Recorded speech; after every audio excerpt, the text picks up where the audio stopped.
السلام علیکم دوستو، امید کرتی ہوں کہ آپ سب خیریت سے ہوں گے۔ امیر المومنین حضرت علی رضی اللہ عنہ کی زندگی کا آخری سال تھا کہ ایک دن آپ نماز ادا کرنے کے بعد ممبر پر بیٹھ گئے۔ آپ نے خطبہ پڑھا اور لوگوں کو نصیحت کرنے لگے۔ اس کے بعد ارشاد فرمایا، اے لوگو، دوسروں کی طرح مجھ سے بھی اس دنیا سے رخصت ہونا ہے۔ بس مجھ سے وہ باتیں پوچھ لو جو تم نہیں جانتے تاکہ تمہاری معلومات میں اضافہ ہو۔ مجلس میں چند لمحہ خاموشی رہی۔ اس کے بعد ایک کوفی نوجوان اپنی جگہ سے کھڑا ہوا اور کہنے لگا، اے علی، اب جب کہ آپ ہر چیز جانتے ہیں تو مجھے بتائیں کہ میری داڑھی میں کتنے بال ہیں۔ حضرت علی رضی اللہ عنہ مسکرائے اور اپنے ہونٹ پر ہونٹ رکھ دیے، لیکن ابھی آپ نے کوئی بات شروع نہ کی تھی کہ مجلس کی خاموشی ٹوٹ گئی اور ہر طرف سے چمگوئیوں کی آوازیں آنے لگیں۔ سب نے اپنی گردنیں بلند کی اور سوال کرنے والے کو دیکھنے لگے اور انتظار کرنے لگے کہ آپ اس سوال کا کیا جواب دیں گے۔ حاضرین میں کچھ دشمن بھی موجود تھے، اس لیے کہنے لگے، آج علی جواب نہ دے سکیں گے۔ ہر شخص کی داڑھی کے بالوں کی تعداد الگ الگ ہوتی ہے، اس لیے حضرت علی رضی اللہ عنہ کو کیسے معلوم کہ اس کے بالوں کی تعداد کتنی ہے؟ حضرت علی رضی اللہ عنہ کے دوست کہنے لگے، حضرت علی رضی اللہ عنہ جو کچھ بھی کہیں گے اس کا جواب درست اور مناسب ہوگا۔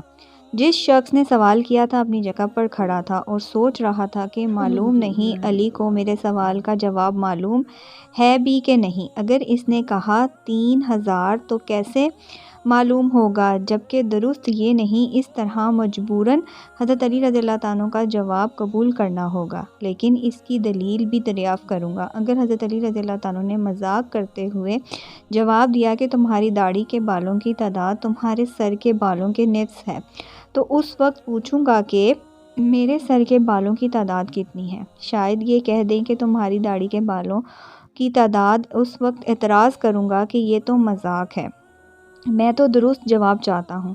چند لمحے کے بعد حضرت علی رضی اللہ عنہ نے حاضرین سے پوچھا، اے بھائیو، اس سوال کا درست جواب کون جانتا ہے؟ حاضرین میں سے کوئی شخص جواب دینے کے لیے تیار نہ ہوا اور مجلس میں چند لمحہ خاموشی رہی اور پھر سے سرگوشیاں شروع ہو گئیں۔ دشمن نے دوست سے کہا، تم نے دیکھ لیا نا کہ علی رضی اللہ عنہ کے پاس کوئی جواب نہیں۔ دوست کہنے لگے، نہیں، حضرت علی رضی اللہ عنہ کو سب کی داڑھیوں کے اور بدن کے بالوں کی تعداد بھی معلوم ہے، ابھی صبر کرو تاکہ سب کچھ معلوم ہو جائے گا۔ دوست کہہ رہے ہیں، جلدی نہ کرو، حضرت علی رضی اللہ عنہ چاہتے ہیں ہمیں بھی سوچنے کا وقت دیں تاکہ ہمارے جواب کی طرف متوجہ ہو سکیں۔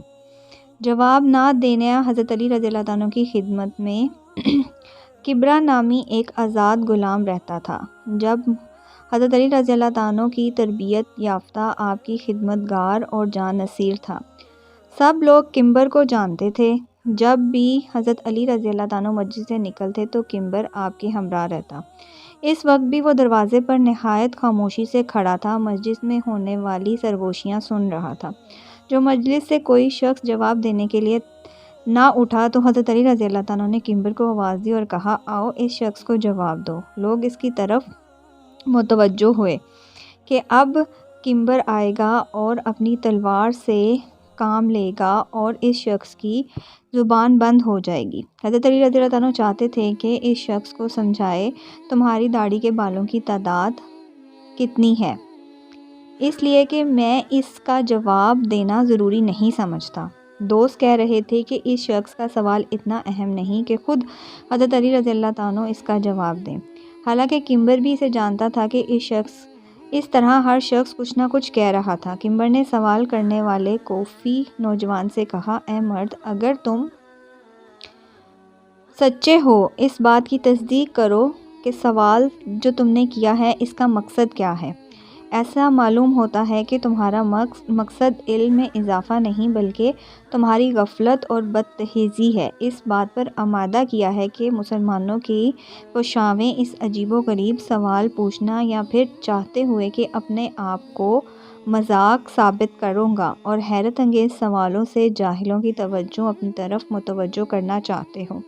یا شاید سمجھتے ہو کہ تم کوئی اہم اور مشکل مسئلہ دریافت کیا ہے جس کا کوئی جواب نہیں، لیکن یاد رکھو حضرت علی رضی اللہ عنہ کو تمام باتیں معلوم ہیں جس میں تمہاری بھلائی ہے۔ میں تمہیں جواب دے سکتا ہوں، لیکن اس سے قبل تمہارے سوال کا جواب دوں گا۔ تمہیں معلوم ہونا چاہیے کہ تمہاری داڑھی کے ہر بال میں ایک شیطان چھپا بیٹھا ہے جو تمہارے دل میں وسوسے ڈالتا ہے اور تمہیں راہ راست سے دور کر رہا ہے۔ اے مرد، ہم ہر روز 5 وقت نماز میں کئی مرتبہ اللہ تعالیٰ سے دعا مانگتے ہیں کہ ہمیں سیدھے راستہ اور نیکی کے راستے پر چلا اور ہمیں محروم اور گمراہیوں کے راستے سے دور رکھ، لیکن تمہارا سوال اس قسم کا نہیں ہے کہ گمراہی سے بچے رہو۔ جو شخص راہ راست کی تلاش میں رہتا ہے وہ نیکی اور بھلائی کے سوالات پوچھتا ہے اور ایسی دعا مانگتا ہے جس کے نتیجہ یا حاصل کرنے میں اس کی اپنی دوسروں کی سعادت اور بھلائی ہو۔ تو محفل اور شیطان کا وسوسہ ہی ہو سکتا ہے جو انسان کو ایسی چیزوں کو پوچھنے اور جاننے پر آمادہ کرتی ہیں جس میں کسی کا کوئی فائدہ نہیں۔ میں تمہارے جواب دے سکتا ہوں، لیکن یاد رکھو انسان کی عمر چھوٹی ہے۔ جو لوگ اپنا وقت، عمر اور سوچ بے فضول باتوں میں ضائع کرتے ہیں تو انہیں مفید باتیں سیکھنے کا موقع نہیں ملتا۔ اس وقت ان کی کوئی قیمت نہیں رہتی، وہ کمزور اور بائرس بن جاتے ہیں اور دشمن ان پر غالب پا لیتا ہے۔ پھر ایسے لوگ آ جاتے ہیں جو ان پر حکومت کرتے ہیں۔ ہماری رہنمائی کے لیے اللہ تعالیٰ کی کتاب موجود ہے جس میں کوئی کمی پیشی نہیں، لیکن اللہ پاک کی کتاب بھی آسمان کے ستاروں، فرشتوں، پیغمبروں کی تعداد بیان نہیں کرتی، اس لیے کہ کئی چیزوں کا شمار کرنا بے حاصل ہے جب تک کہ اس میں فائدہ نہ ہو۔ ذرا سوچو، جو شخص بیماری کی نفس کی گنتی کرتا ہے وہ طبیب کہلاتا ہے؟ ہرگز نہیں، بلکہ ایسا شخص بیماری کا سبب دریافت کرتا ہے۔ یوں ہی دین کی انسانی روح کی طبیعت ہوتی ہے۔ ہمارے پیغمبر حضور اقدس صلی اللہ علیہ وسلم بھی اس لیے تشریف لائے کہ لوگوں کی راہ راست پر رہنمائی فرمائے۔ اس لیے تشریف نہیں لائے کہ سالن میں پکی ہوئی دال کے دانوں کا شمار کیا جائے یا اپنی اور دوسروں کی داڑھی کے بال گنے جائیں۔ سوال کرنے والا ابھی تک نہایت بے صبر تھا، اس لیے کہنے لگا، ایک عمر تو نے بہت نصیحتیں کر دیں لیکن میرے سوال کا جواب نہیں دیا۔ کمبر نے کہا، اس کام میں مشغول ہوں، لیکن میں چاہتا ہوں کہ زیادہ بحث کروں اور روشنی ڈالوں اس بات پر کہ تمہارا پیشہ کیا ہے۔ سوال کرنے والے نے کہا، میرا پیشہ ترازو سازی ہے۔ میں کھجور کی لکڑی، اس کے ریشے اور پتوں سے ترازو بناتا ہوں اور فروخت کرتا ہوں، لیکن میرا پیشہ اور میرا سوال میں کوئی رابطہ نہیں۔ کمبر نے کہا، اس میں رابطہ ہے۔ اگر یہ تراز ساز ایک سال خرچ کرے اور کوشش کرے کہ عمدہ اور بہترین ترازو بنائے تو یقیناً اس ترازو کی مقدار اور فائدہ زیادہ ہوگا، لیکن اگر وہ 2 دن صرف کرے اور خود ہی اندازہ کرتا رہے کہ چند ماش اور چنے کی دال ہم وزن ہے تو اس کا مطلب یہ ہوگا کہ اس نے اپنا وقت ضائع کیا۔ اس میں شک نہیں کہ جانا اور سمجھنے میں صداقت ہے، لیکن مفید باتوں کو جاننا اور سمجھنا چاہیے۔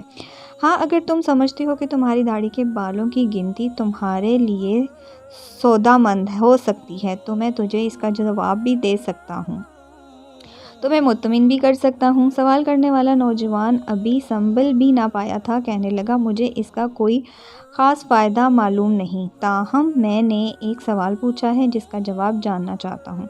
کمبر نے کہا، مجھے بھی اس میں کوئی فائدہ نظر نہیں آتا، لیکن ایسے سوالوں کی حیثیت دوسروں کا وقت ضائع کرنے کے علاوہ کچھ نہیں۔ تاہم ابھی تک اپنے سوال کا جواب مانگنا پر اصرار کر رہا تھا۔ بہت بہتر کیا کہ تم گنتی اور حساب جانتے ہو اور 1000 سے لے کر 10,000 تک گنتی کر سکتے ہو۔ اس نے کہا، ہاں جانتا ہوں۔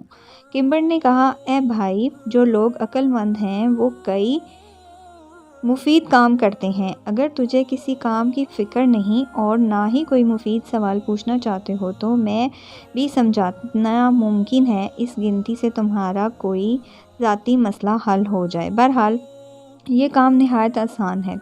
تمہاری داڑھی کافی لمبی ہے، اسے کینچی سے کاٹ دو اور اپنا سامنے رکھ لو اور بیٹھ کر نہایت آرام سے گنتی کر لو۔ اس میں کتنے بال ہیں؟ اگر اب بھی راضی نہیں ہو تو مجھے بتاؤ۔ مسجد میں بیٹھے لوگ بہت خوش ہوئے، کہیں چہرے مسکرانے لگے اور گنگناہٹ شروع ہو گئی۔ دوست دشمن ایک دوسرے کو دیکھنے لگے۔ دشمنوں نے کہا، ہم بھی اس موضوع سے غافل تھے، کمبر درست کہتا ہے۔ دوست کہنے لگے، واقعی عجیب سوال ہے اور عجیب جواب ہے۔ دوستوں نے کہا، یہی وجہ تھی کہ حضرت علی رضی اللہ عنہ نے اس جواب کے لیے اپنے غلام کو حکم دیا۔ سوال پوچھنے والے نے شرمندگی سے کہا، کمبر تو نے درست کہا ہے اور مجھے غفلت کے خواب سے بیدار کر دیا اور راہ راست پر لے آئے۔ اب میں اپنی داڑھی کے بالوں کی گنتی معلوم نہیں کرنا چاہتا۔ پہلے تو میں بھی خوش تھا کہ عجیب سوال پوچھ رہا ہوں، لیکن اب سمجھ گیا ہوں کہ کوئی عجیب اور بے حاصل مسئلہ پوچھنا ذہانت مندی نہیں، شیطانی وسوسے سے اللہ تعالیٰ کی پناہ مانگتا ہوں۔ اس کے علاوہ اس مردود زیادہ خوش ہوا، اگرچہ سوال بیہودہ تھا لیکن جواب دینے والا عقل مند تھا۔ ناظرین، اگر آپ کو میری ویڈیو اچھی لگی ہو تو ایک لائک ضرور کریں، اور جنہوں نے ابھی تک میرے چینل کو سبسکرائب نہیں کیا ان سے گزارش ہے کہ چینل کو سبسکرائب کر لیں، بیل کے آئیکن کو پریس کر لیں جس سے آپ کو لیٹسٹ ویڈیو کا نوٹیفیکیشن ملتا رہے۔ اپنی بہن کو دعاؤں میں یاد رکھیں، اپنا بہت سارا خیال رکھیں۔ انشاءاللہ ملتی ہوں آپ سے نیکسٹ ویڈیو میں۔ اللہ حافظ، جزاک اللہ، فی امان اللہ۔